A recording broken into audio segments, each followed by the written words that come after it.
14th of January. Halos halfway na tayo ng ating buwan. Napakabilis. Parang kahapon lang sinalubong natin ang 2026, pero ngayon nangangalahati na tayo. Tapos sinimulan din natin yung buwan ng nag-celebrate ng birthday ng pamangkin ko and then ng aking father-in-law, kaya tuloy-tuloy pa rin ang ating kainan. Pero speaking of father-in-law, ito po, malungkot na balita po yung i-share ko sa inyo. Dahil 2 days ago, yung bunsong kapatid po ng aking father-in-law ay nagpaalam na po. Na kay Lord na po siya. So malungkot na balita po. Actually, ito po, nagde-drive po ako ngayon para sunduin po si Pixar sa school, and then tatambay na lang po kami sa bahay ng aking parents-in-law ng mga ilang oras, kasi sasabay po kami sa kanila para po dumalaw sa burol ng bunsong kapatid po ng aking father-in-law. So makikisabay lang po kami para yun po, makasama rin po kami at magbigay pugay, magbigay respeto po. Ayun. So to share with you din, namatay po yung kapatid po ni father-in-law sa sakit na cancer. Yun. Merong 2 years or 3 years rin po siyang nakipaglaban sa sakit na cancer. So mahirap po talaga pag tinamaan ka ng cancer. Bukod sa magastos, 'di ba? Dami mong gagastusin diyan, mga chemo. Napakahirap. Tsaka yun, susubukan talaga yung emosyon mo, pero kilala ko naman si tita, lalo na yung side ng father-in-law ko, sobra pong madasalin nila. So I'm sure yung nakipaglaban po sa cancer, yung tita ko, yan si tita, kasama niya po si Lord hanggang sa dulo. So ayun, sa family po nung kapatid ni father-in-law, tita, ayun, nakakausap ko rin po may paminsan-minsan yan pag may mga gatherings. Napakaligalig po niyan, napakaligalig, napaka-active. Even po yung times na may sakit na siya, yun, lagi pa rin yan uma-attend ng mga gatherings. Masayahin pa rin po, pero syempre, di ba, deep inside, alam mo yung nararamdaman mo. Pero pinipilit niyang maging masaya sa amin, nakikita namin na masaya siya. So happy na rin kami doon, at nakakasama pa rin namin siya sa mga recent events na meron.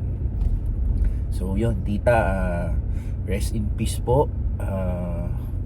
Yun, may mga ilang videos po ako sa na may memories po ako sa inyo.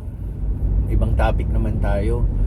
Yung nabanggit ko nga kanina rin, na yung sinimula natin yung January, celebrate po tayo ng mga birthday ng pamangkin ni teens, and then ito si father-in-law.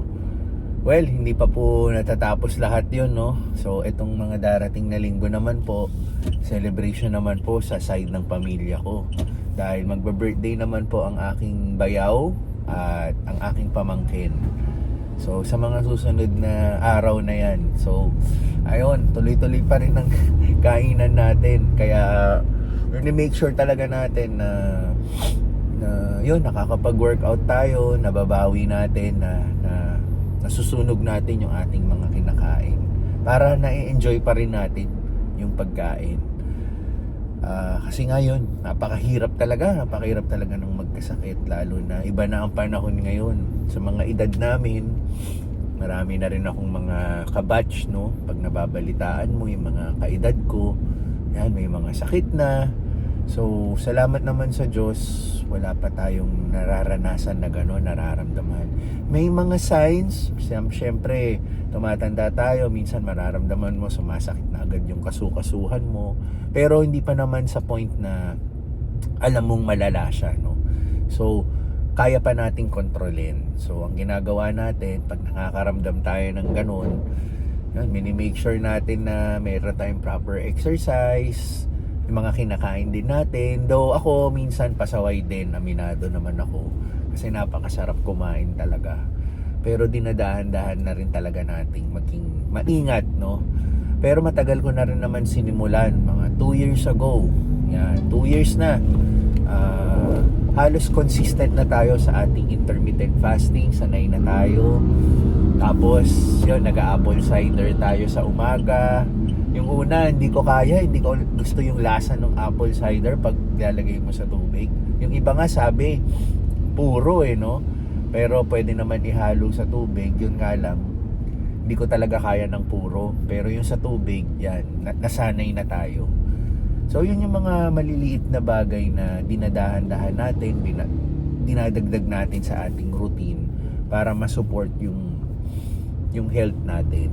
So ayun, marami pa akong kailangan gawin, no, para masabi ko sa sarili ko na I'm living a healthy lifestyle. Wala pa tayo doon, pero sumusubok na talaga tayo. So wala naman masama kung subukan mo, 'di ba? Kasi para rin naman sa akin 'yon at para rin naman sa mga mahal ko sa buhay. Kasi syempre, lalong-lalo na sa anak ko, no? Kasi syempre gusto mo kahit umabot na tayo sa pagka-senior, malakas pa rin tayo. Marami pa tayong mga ma-witness, no? Na achievements, na events, na nandun tayo ng malakas, nakangiti, yung walang iniisip na problema. Ayun. So, medyo madrama tayo, pero yun talaga yung totoo. Nandito na ako sa puntong na yun din talagang pumapasok sa isip ko. Kaya inuunti-unti natin baguhin ang ating lifestyle, pero at the same time ini-enjoy rin natin yung present, no? So kailangan balance talaga. Dito na kami sa Marikina.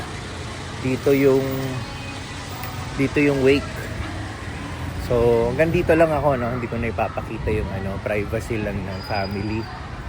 Pero yun, medyo na traffic kami. Pero ang maganda, at least hindi umulan. Kasi kanina napakadilim